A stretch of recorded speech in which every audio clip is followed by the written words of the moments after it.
All right, y'all, day 5, house number 5. Hold on one second, here it comes. There, look at that. Now that's a Birmingham, so it's a little bit narrower, not much, but you don't really need pilot cars for this one.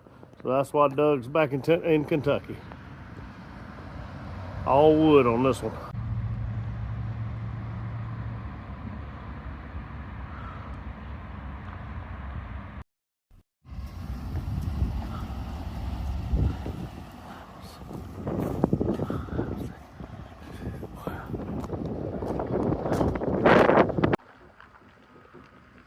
We're stacking them up out here now.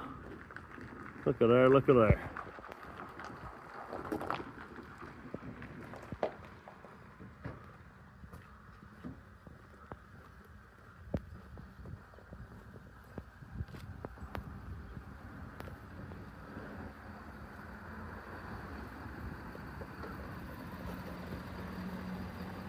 All right, that's a wrap for today. 1, 2, 3, 4. One of them's already down. 5 houses, 5 days. 6 houses in 6 days. Tomorrow's the finale.